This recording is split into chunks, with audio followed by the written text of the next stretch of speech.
दोस्तों, जब हम कहते हैं कि मेरे पास बहुत इंश्योरेंस है और एक एजेंट को कहते थे कि आप प्लीज़ जब हमें ज़रूरत होगी हम बुला लेंगे, अभी हमारे पास बहुत इंश्योरेंस है। ये कह देते हैं, तो उस समय क्या हम इन इम्पोर्टेंट बातों को सोचते हैं? अगर नहीं सोचते हैं तो आज का वीडियो ज़रूर सुनिए, देखिए और औरों के साथ भी शेयर करें। नमस्कार दोस्तों, मेरा नाम प्रोफेसर कुलविंदर सिंह है और जब हम बात करते हैं कि मेरे पास बहुत इंश्योरेंस है, तो उस समय एक कॉन्सेप्ट है जो संसार में सबसे ज़्यादा चलता है। उसका नाम है human life value. Human life value क्या होता है?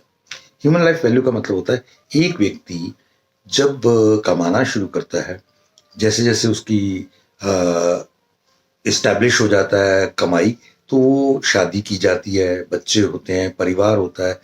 पूरी ज़िम्मेवारियों को लेकर के उनकी शादियाँ, उनकी एजुकेशन, उनके करियर, आगे पूरे सब चीज़ों का ज़िम्मेवारी, घर का, मकान का, अपनी पेंशन, ये सारी चीज़ें एक व्यक्ति को अपनी आमदनी के अंदर ही निपटानी होती हैं, संभालनी होती हैं, पूरी करनी होती हैं। और इन सब चीज़ों को अगर इनकम आती रहे तो सब चीज़ें होती रहेंगी, और अगर इनकम कहीं रुक जाए, रुकने का कारण कई हो सकते हैं।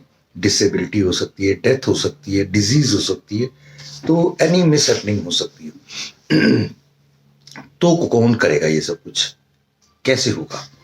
तो इसके लिए बहुत सरल सा तरीका है, बहुत ही सरल सा तरीका।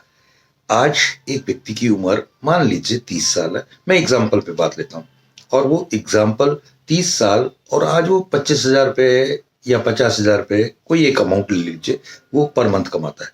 एग्जाम्पल 50,000 रुपये ले लीजिए, 50,000 का मतलब वो साल के 6 लाख रुपए कमाता है। और कम से कम मिनिमम अगले 30 साल तक तो कमाता रहेगा ना। 30 साल का है तो 60 साल की उम्र तक तो कमाएगा ही।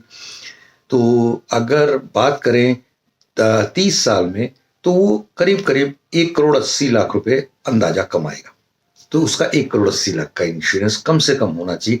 उसकी सैलरी में ग्रोथ भी होगी, उसको अब हम बिल्कुल साइड पे रख लेते हैं। आज की इनकम को भी अगर आप लेके चलें, और इस पूरे पीरियड में अगर उसके साथ कोई हादसा होता है तो उसके घर में इतना पैसा आना ही चाहिए। ये है कॉन्सेप्ट जिसे हम आमतौर पर अवॉइड करके चले जाते हैं। इस बात को ध्यान में रख के अगली बार आप किसी को भी ना करने से पहले सोचिएगा। Thank you. जय हिंद।